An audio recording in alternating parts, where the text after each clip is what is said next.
Your plans have been ruined. That's the reality that we are living with right now. I recognize your plans for March, April, and probably for May haven't gone according to plan.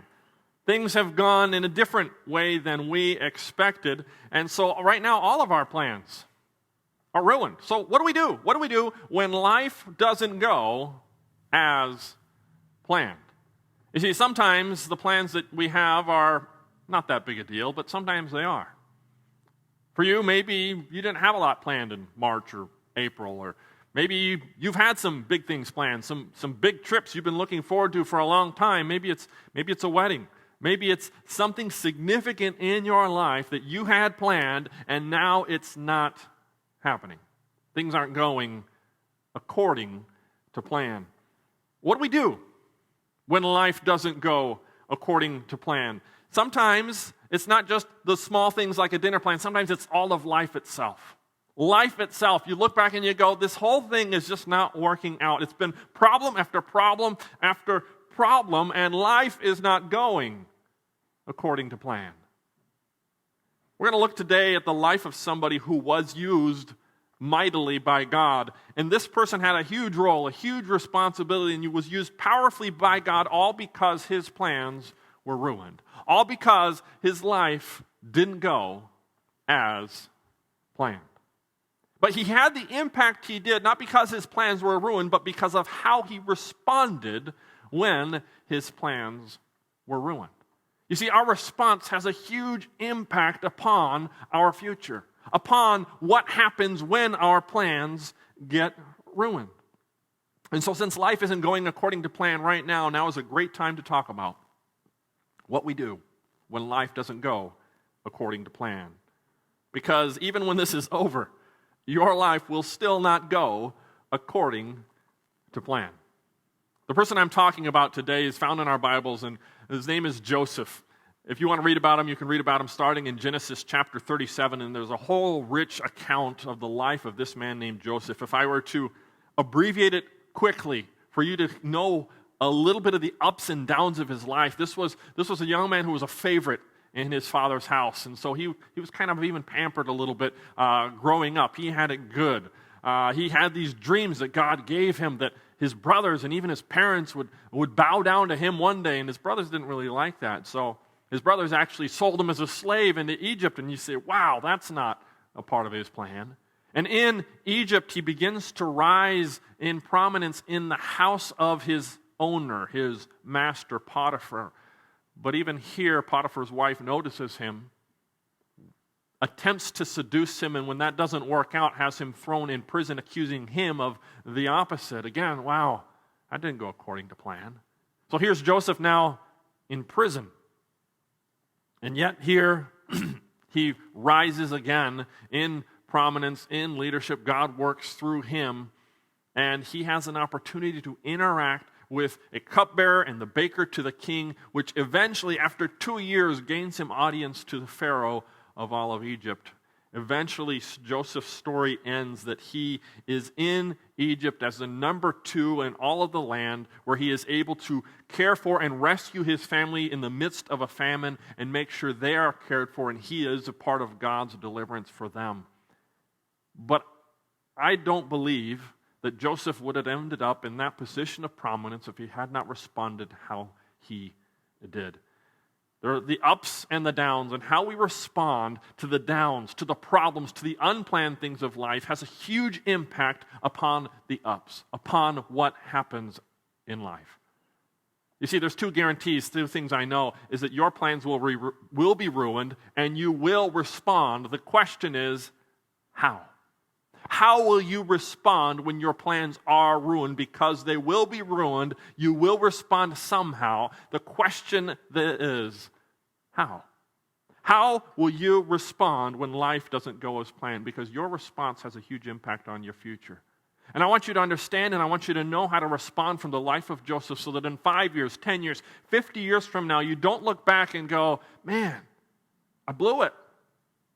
I responded in the wrong way, and life as a result went an even more terrible direction than it started out. how we respond has a huge impact on life when it doesn't go as planned. When life doesn't go as planned, I want to encourage us to, first of all, face forward. Here's what I mean by that.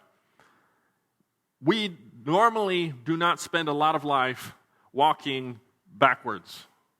I mean, we might do it for a little bit of a game, but it's not a habit of life where we just kind of walk around everywhere backwards. Or when we get in our cars, we don't just adjust the rearview mirror and say, all right, I'm going to drive to work today backwards. And we drive backwards looking in that little rearview mirror, and we get on major highways and roads and interstates driving backwards. It's not smart. It's not safe. You're going to run into a lot of things. You're going to get hurt. You're going to crash your car. You're going to, if you're walking, run into walls, bump into doors, and probably trip and fall at some point if you continue to just walk backwards the whole time. Now, that's kind of a silly example, but the reality is many of us walk backwards in life. When life doesn't go as planned, instead of facing forward in what's coming, in the direction we're going, many of us face backwards and look at what happened to us and say, that went wrong, and we never truly recover from what went wrong. And so we are focused on what went wrong, and we live life looking backwards at the things that went wrong in life, at the plans that were ruined in life, at the things that didn't go according to plan, and at the people who are at fault with what happened. And so sometimes we live life looking backwards instead of looking and facing forwards. Here's what it looks like. If I could quote from the book of, it's the book of fiction, so I just made it up. But let's pretend this is Joseph, now finding himself a slave in Egypt, who's saying, now Joseph was depressed and sulked and moped around the house of his master Potiphar, feeling sorry for himself because after all, his brothers had sold him as a slave into Egypt. That's not what we read, is it? Here's what we do read in the actual Bible. Genesis chapter 39, verse 2, it says this: the Lord was with Joseph, and he prospered, and he lived where? In the house of his Egyptian master. And you might say, wait a minute. I define prosperity, God's presence of being with me, not as being a slave. You see, most of us would define God's presence and God's prosperity and blessing upon us as freedom from that slavery. But what the Bible tells us is God was with Joseph, and he prospered while he remained in those same circumstances where the brothers who had sold him as slaves put him in the same position he still found himself as a slave. And yet we read in God's word that God was with him and that Joseph prospered. You see, your circumstances are not proof of God's absence. God was with Joseph, the slave. And as a slave, Joseph prospered in the house of his master. Verse 3 and verse 4, it goes on to say, when his master saw that the Lord was with him, and the Lord gave him success in everything he did, Joseph found favor in his eyes and became his attendant. He moved up in the ranks. This person who had just been purchased as a slave by Potiphar rose and eventually became a leader in his household. Potiphar put him in charge of his household, and he entrusted to his care everything he owned. The reality is you don't put lazy people in charge of everything you own. You don't put the people in charge that are constantly looking backwards and say, look at all that happened to me. This person did something wrong. That person, these circumstances, my house, my finances, whatever it is, all these things went wrong, and we are looking backwards. Joseph faced forward.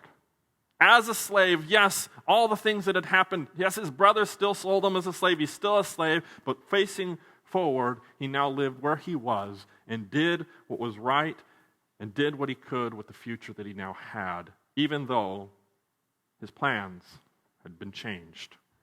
He was a slave physically, but mentally he was not enslaved by his past. So Joseph faced the future rather than wallow in his past. So I got to ask you, are you facing forward? Are you facing forward, or are you facing backwards at the things in your past? And as we look at what has happened in our past, sometimes we get stuck looking in the past because we look at what happened to us, what's been done to us instead of what's been done for us. And last week we talked a bit about that, as we said, why doesn't God fix this? What does God actually owe us? We discovered that God has done a lot for us. That God has given us life itself, that He's given us meaning, that He's given us forgiveness, that He's given us promises for the future, that everything in life that we consider and count a blessing comes from the hand of God, and we have a lot to be thankful for. And so sometimes we're still focused backwards instead of facing forward because we're looking at all the things that have gone wrong. When life goes wrong, we can be a victim who lives in the past, or we can live in the present and face the future. So, are you feeling isolated? Here's how this looks. If you're facing backwards, you could say, nobody calls, nobody writes, nobody talks to me, I'm all alone. Or we could face forward and say, I'm going to give somebody a call because I need somebody to talk to. I'm going to video chat with somebody. It's going to be a nice day. I'm going to walk outside and see if any of my neighbors are out, and I can talk to them. No, I'm not going to run up and give them a hug, but I can still talk to them, and I can interact. I can write a letter. I'm going to tell you a secret. My wife gets a whole lot more letters than I do, and here's the reason. She writes letters. She writes to people, and when they receive a letter, people go, oh, I'm going to write her back. And so there's all these letters that my wife is writing and receiving, and I'm not getting because I'm not writing the letters. And so I could say, man, I wish people would write me too, or I could actually start to write the letters and face forward and say, man, I'm going to be a part of a solution to this thing in my life.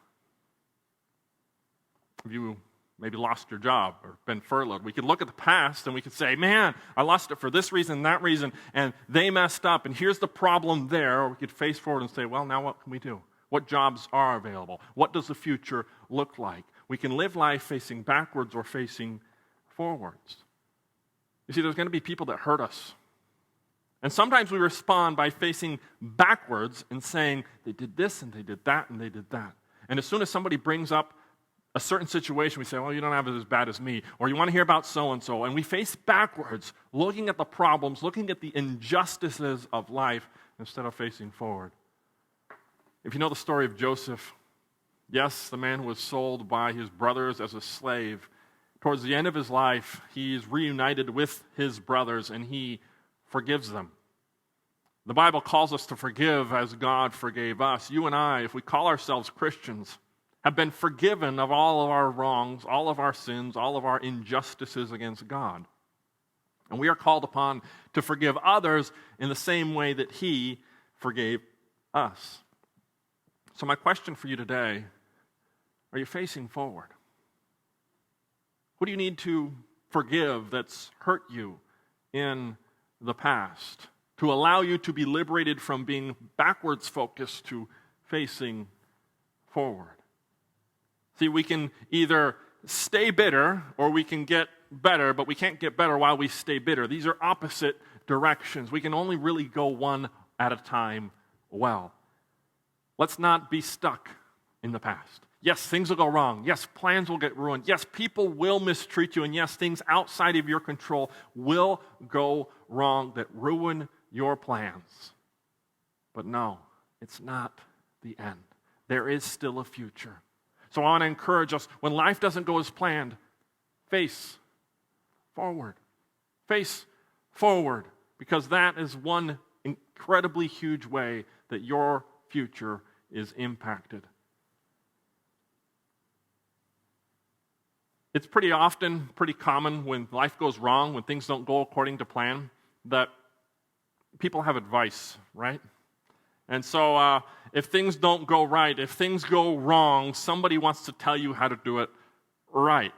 So my kids are learning to ride their bikes, and when they crash, what do? We tell them, oh, well, here's what you need to do. You need to pedal a little faster. You need to look farther down the road. You need to keep your handlebars a bit straighter. Don't jerk them around so much. If we fail a test at school, we're told, oh, you need to study more. And maybe we're told how to study more. That, hey, this strategy works for me. See, I memorized this whole long thing. I made this funny acronym, and you should use it too. Sometimes we get injured, maybe in sports or something, and someone says, oh, you need to stretch first. You need to use these rollers. Or I got these vitamins. I got this special back thing that makes, oh, yeah, you should try this. Or we get sick, and people are quick to tell us, have you heard about this new probiotic? Have you tried these vitamins? I take these vitamins. yeah, it's great. Or I start to get sick, and for me, I gargle with salt water. For me, I drink some chicken broth. For me, I do that. If you do what I do, your life won't have the problems your life does.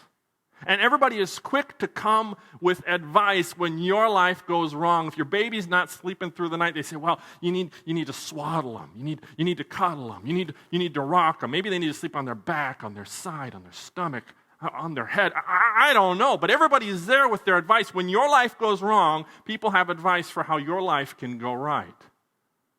In the sea of advice that you will get when your life doesn't go as planned, I want to challenge you to follow God.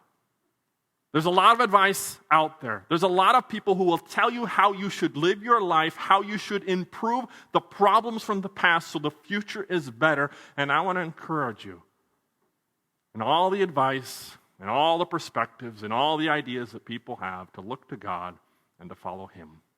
Because He's the only one who actually knows what's going on. He's the only one who actually knows and does what is right in every circumstance. So I want to encourage you to follow God. Even though often I think we're tempted to do the opposite. Because when life doesn't go as planned, so many of us, when a big problem comes, we go, man, God could have prevented this. God should have stopped this. And we look backwards and we say, God, why didn't you stop that? Instead of facing forward and following God, we say, God, where were you? I'm going my own way now. God wasn't here when this happened, so I don't know if God is actually here at all. I don't know if God cares. I don't know if God sees me. So here's Joseph, sold as a slave by his own brothers in the house of Potiphar, his Egyptian master, in a new situation. He could have chosen to be a new person, to live life on his terms. I wonder how many times Joseph prayed as his brothers deliberated selling him as a slave, to say, God, please don't let him do it. Please don't let him do it. Once he was sold as a slave, to say, God, please let me go. Please let me go. Please set me free. And once owned by a new master in Egypt, he prayed and prayed and prayed. I'm sure he prayed. And God did not answer those prayers. And I'm sure Joseph would have been tempted, like you and I are tempted to do, when we feel like God has not answered our prayers that we have prayed and we have prayed and we have prayed, is to say, well, forget God. I'm living life my way. Joseph faced forward, but Joseph continued to follow God. His values did not change. His obedience to God did not change. And so earlier I mentioned Potiphar's wife. After a while, his master's wife, Joseph's master's wife, took notice of Joseph and said, come to bed with me. But he refused. He's presented with a choice to continue to follow, continue to obey, continue to live for God when it doesn't look like God's done anything for me. And he chose to continue to follow God. He tells her, with me in charge, he told her, my master does not concern himself with anything in the house. Everything he owns has been entrusted to my care. No one is greater in this house than I am. I've risen to a position of leadership. My master has withheld nothing from me except you, because you're his wife. And so he says something significant, something incredible, something valuable for us when life goes wrong and we're presented with an opportunity to follow God or not. He says, how then could I do such a wicked thing and sin against God? He says, this is not just a decision that you are asking me to do that might be wrong for Potiphar or you, but it's about God. See, Joseph recognized that his actions, what he did, had a decision to either follow God or not, and he chose to continue to follow and do what was right in the eyes of God. Even when Joseph's life did not go as planned, he continued to follow God. And so I want to encourage and challenge you. When life doesn't go as planned, to continue or to begin to follow God. What are your priorities when life doesn't go as planned? For Joseph, obedience and honoring God was still his priority, and actually it landed him in prison because Potiphar's wife was jilted. She did not appreciate being rejected, and so she made up a story about Joseph that he was the aggressor and had him thrown in prison for something he did not do. And so Joseph went from a position of leadership to a prisoner. And even here, he did not turn from God. You see, so many people, when life doesn't go as planned, look backwards and say, God didn't do this. If God would have done that, if God fixes this, then maybe I'll think about following him. But when life doesn't go as planned and those things do not get answered the way we hoped or the way we expected or the way we wanted, we go our own way. When in reality, we should be pursuing God even more instead of running from him in our time of need. We read this as Joseph now finds himself in prison.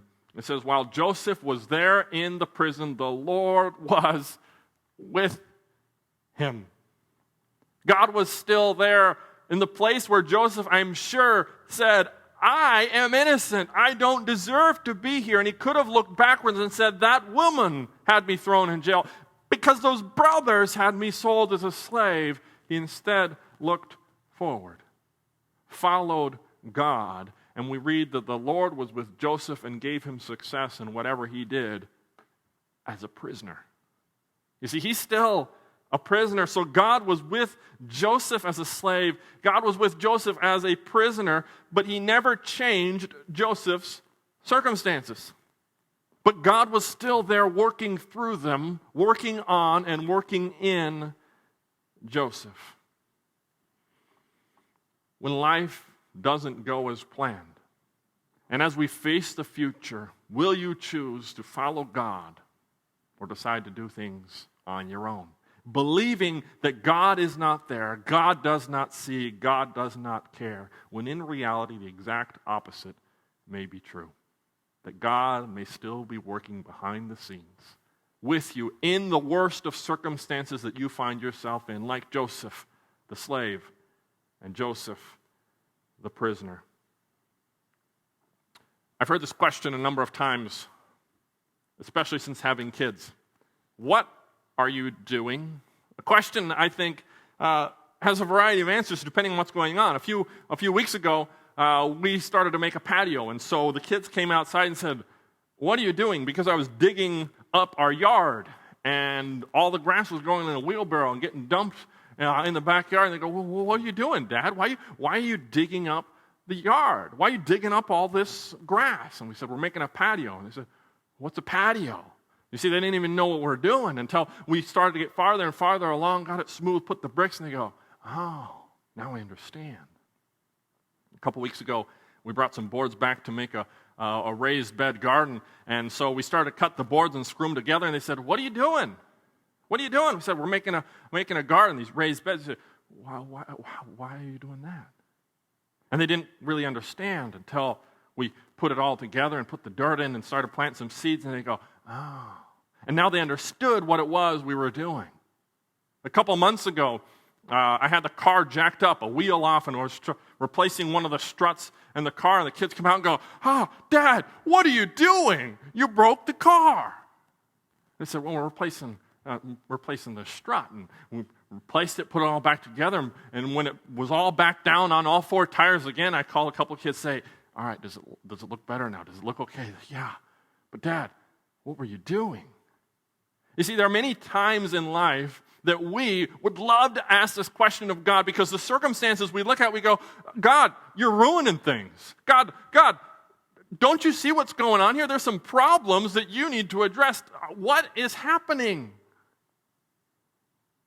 I wonder how many times Joseph asked God, what are you doing? I'm a slave. What are you doing? I'm a prisoner. God, what are you doing? How many times have you asked that question? As you look at the plans of life, as they fall apart and you say, God, this is not going according to plan, what are you doing? But I think much like my children, we cannot see what God is doing.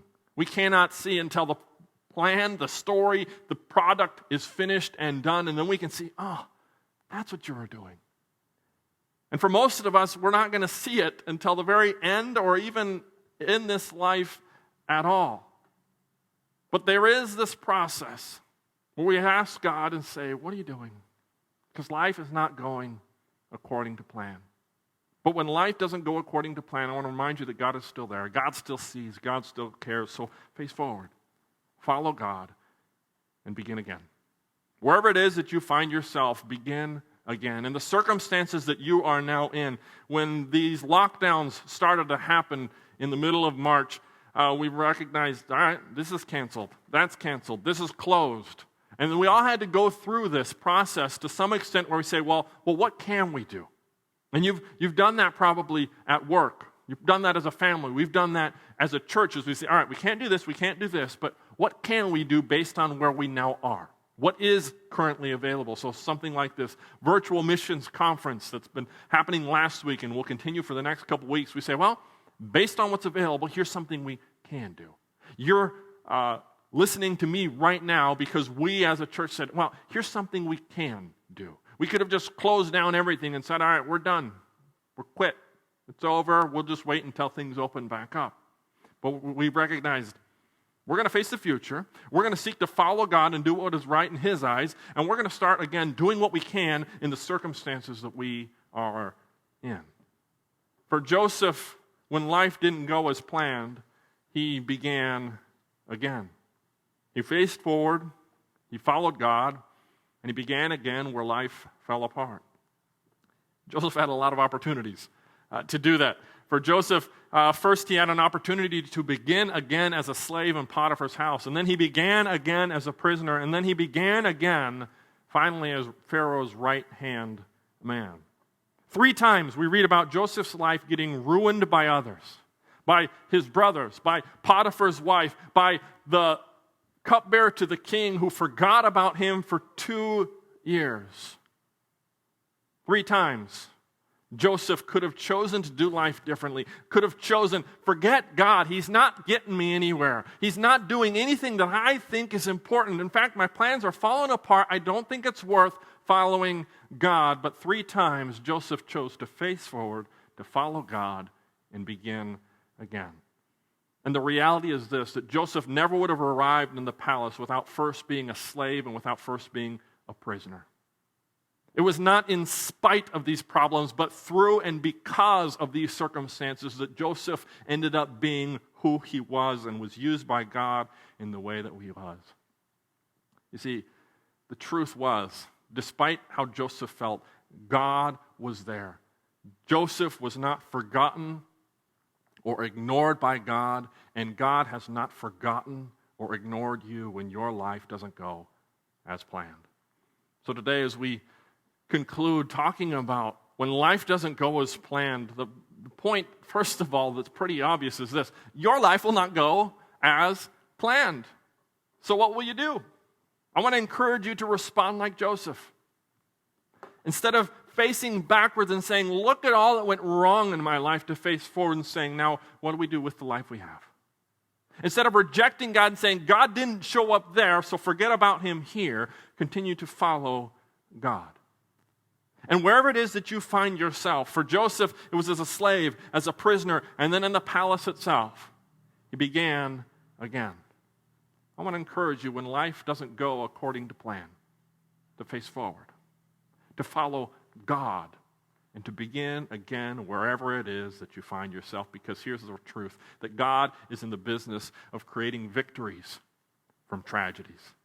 Joseph, in the end, discovered that God had been there the whole time, even when it didn't look like it, even when it didn't feel like it, even when he was not visible or present and the circumstances were not changing. God was there while Joseph was a slave, while Joseph was a prisoner, so that Joseph one day could be in that palace.